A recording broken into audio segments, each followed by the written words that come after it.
What's going on, everybody? Josh Engleman for Awesemo.com, and I am back with my NBA DFS contenders on FanDuel for Monday, June 28th. Now, be sure to hit that like button, subscribe to the channel, and hit the notification bell so you know when this and all of our other content goes live. Follow me on Twitter at Josh Engleman. Only place you're going to get updates to my sim results as we get closer to lock. And finally, let me know in the comments section who is your favorite and least favorite of my contenders for today's slate. We are rounding out the bottom of my top 10 with Terrence Mann, Jay Crowder, Cam Payne, DeAndre Ayton, and Ivica Zubac in the outside looking in. Who will be my favorites? My top 5 plays for today? It's time to find out. All right, first up at number 5, $12,500 Reggie Jackson. He's got a 6% chance of being in the MVP spot, which would be honestly crazy to me. 10% chance at star, 16% at pro, and 6 at utility, so you can kind of put him wherever you want. 36% likelihood of being in the optimal lineup. We're going to step up into a bigger tier soon enough. I think he's going to play massive minutes. I've got him in for 38. He's basically the second banana behind Paul George right now. 0.85 fantasy points per minute for the game. 32 fantasy points just in general. 18 points, 5 assists, 4 rebounds. North of average, so 22% usage rate.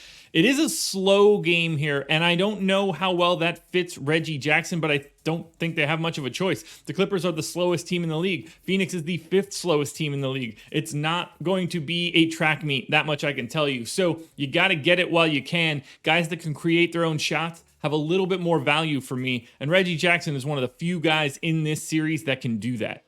And there's the big step up in tier, but it's not to who you would think. Patrick Beverley is 9K. No chance of being the MVP, basically no chance of being the star or the pro, if we're being honest. 43% chance, however, of being in the optimal spot in utility. 47% likelihood of being in the optimal lineup. I think Beverley's going to play some bigger minutes here. He played huge minutes in Game 4. I've got him in for 32 for Game 5. Just shy of 0.8 fantasy points per minute, and you're just getting a little bit of everything.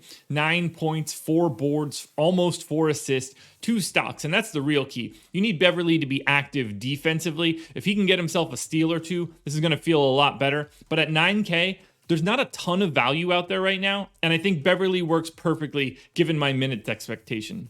Now at number 3, we're going and paying up a bit. 14K for Chris Paul. 10% likelihood of being in the MVP spot. 22% at star. 15% at pro.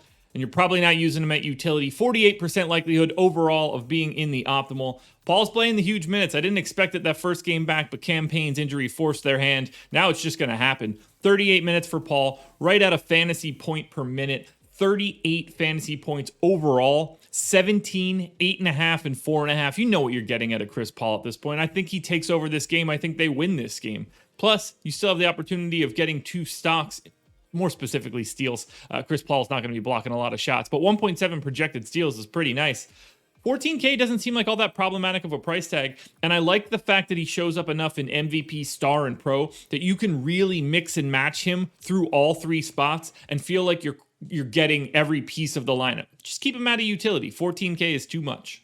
Because you're much better off saving $500 and going to Devin Booker, $13,500, and we're in a big time jump up in tier.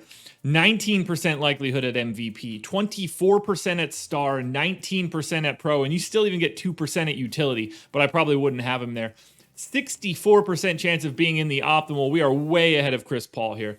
40 minutes for Book, a fantasy point per minute, 40 fantasy points just in general. He hasn't been great over the past 2 games. I'm hoping that no mask today will help him out considerably. 28 real points, 4.5 boards, 4.5 assists, maybe a stock. But what you're looking to do is get Booker on a scoring day. They haven't been there recently, but I don't think that that's going to be par for the course. I think Booker breaks out tonight. That's why he's my number 2.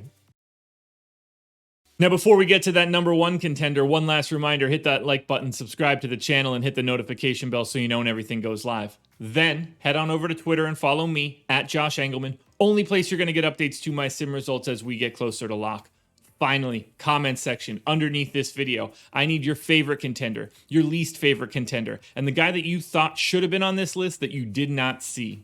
Not much debate here. 15K Paul George is your number 1 contender on FanDuel. He's in the MVP spot 53% of the time. 18% likelihood at star, 6% at pro, just 1% at utility, 78% chance of being in the optimal lineup. He does everything for the Clippers. If this game is even remotely competitive, Paul George is probably a big reason for it. I gave him 40 minutes. They're going home if they don't win here. 48 fantasy points, almost 28 real points, plus 7.5 boards, 6 assists, and 2 stocks.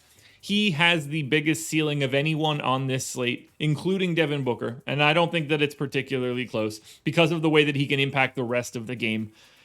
And there's no one else on the Clippers that's really going to slow him down outside of, I guess, Reggie Jackson. So, unquestionably, Paul George is the number 1 contender on FanDuel. Alrighty, folks, that will do it. Those are my NBA DFS contenders on FanDuel for Monday, June 28th.